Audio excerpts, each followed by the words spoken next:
DJ NTV.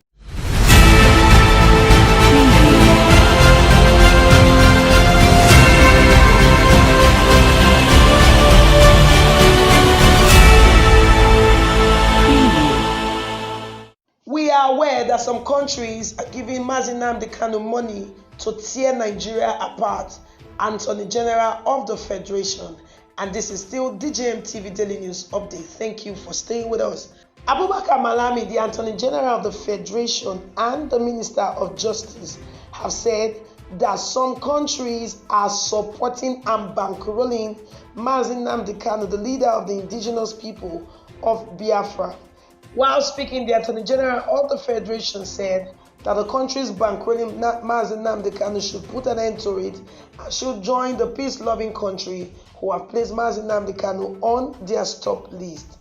According to the Attorney General of the Federation, he said, "We have also established that Kanu is not alone in his subversive activities. He has accomplices in Nigeria and abroad. Individuals and groups, as well as state and non-state actors, are aiding and facilitating his campaign against the people and state of Nigeria. Some of the state actors aided Kanu even as a fugitive in his destructive mission, ignoring the terrorist nature of his activities." Abubakar Malami also said that we call on these countries to desist from aiding subversive acts by Kanu and IPOB against the state of Nigeria and its people.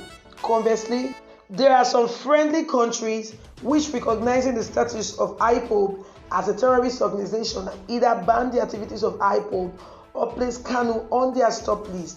To these peace-loving countries that have put Kanu on their stop list and banned IPOB from operating in their territories, we express our appreciation. This is still DJMTV Daily News Update. The Attorney General of the Federation also said that President Muhammadu Buhari has set up a presidential ad hoc committee to investigate the actions and activities of the indigenous people of Biafra. According to the AGF, he said that 24 members of the committee were drawn from the Federal Ministry of Information, Federal Ministry of Justice, the Nigerian Police Force, the Department of State Services, National Intelligence Agency, and the Defense Intelligence Agency in the country. And he said that the outcome of the investigation that was conducted by the committee has shown that the Southeastern Network and the indigenous people of Biafra so far have snuffed life out of 175 security personnel, comprising of 128 policemen, 37 military personnel, and 10 other security operatives. He said that investigation further revealed that Nnamdi Kanu's broadcast fueled the #EndSARS protest, which led to the destruction of public facilities, including the attack on the Oba of Lagos. Malami said that while in self-exile, Nnamdi Kanu intensified his subversive campaign using online Radio Biafra to instigate violence and incite members of IPOB to commit violence attacks with civil and democratic institutions, particularly the security personnel and the Independent National Electoral Commission (INEC) office and civilians. Malami also said that Nnamdi Kanu instigated the destruction of public and private properties across the country, and as a result of these criminal activities, the indigenous people of Biafra was proscribed and designated a terrorist organization by a federal high court sitting in Abuja in an order made on the 20th of September 2017. Malami said that despite the proscription of the indigenous people of Biafra by federal government, Nnamdi Kanu continued his subversive campaign, instigating and inciting brokers to direct members of IPOB to launch their attack on the government.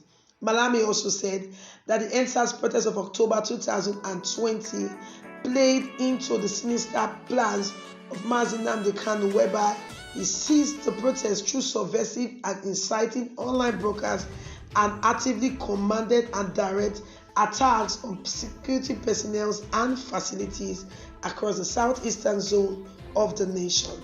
He said as a result of these broadcasts, members of IPOB attacked and killed security personnel, burst down police stations, correctional facilities, INEC offices, bus terminals, the palace of the Oba of Lagos, banks, hospitals, shopping malls, and vehicles, amongst many other things.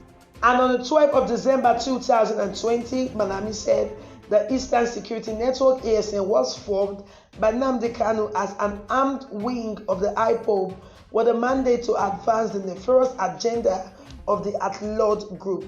The ESN, he said, continued to launch attacks on security personnel, civilians perceived as enemies, as well as destruction of private and public properties. The Attorney General of the Federation, Abubakar Malami, added that the destructive activities of IPOB and ESN pose serious threat to Nigerian national security and its corporate existence, which resulted into rearrest of Nnamdi Kanu and members of his group.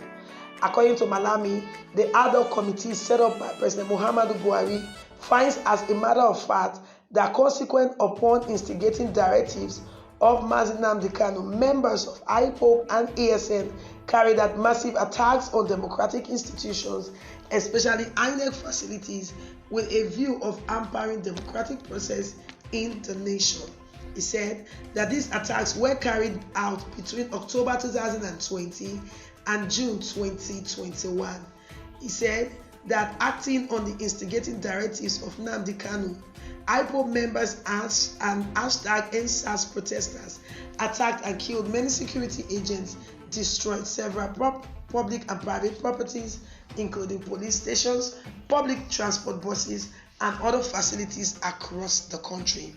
And on the 21st of October 2020, Nnamdi Kanu, through an online call-in radio program, Radio Biafra, further instigated members of IPOB to burn down all police stations and kill government security forces, which was carried out, and several security personnel were killed and public and private properties were destroyed.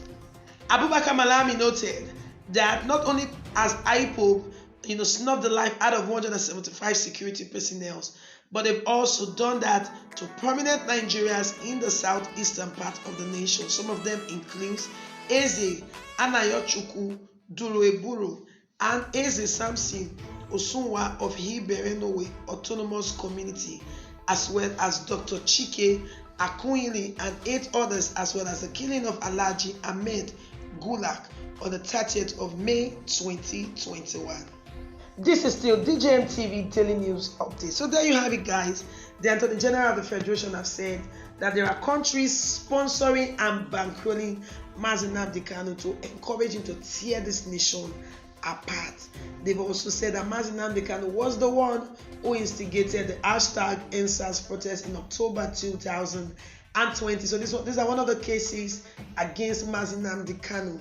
Now, the AGF of the Federation and the Minister of Justice have called on some of the nations who he said are bankrolling Nnamdi Kanu, as well as Sunday Igboho and other agitators, to please put a stop to it and copy other nations who have even placed these terrorists on their watch list.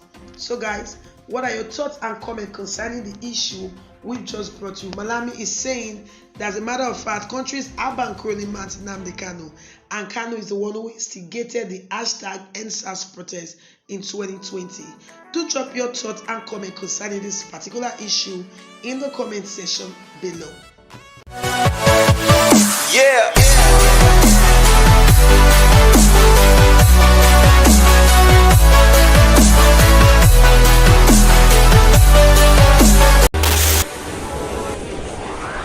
DJM TV. DJM TV.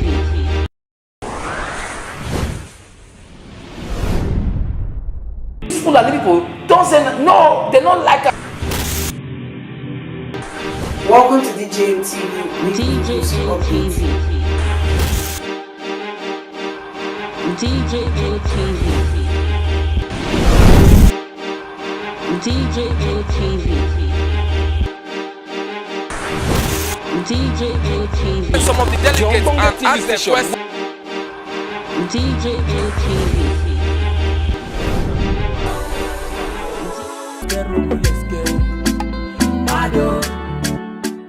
DJM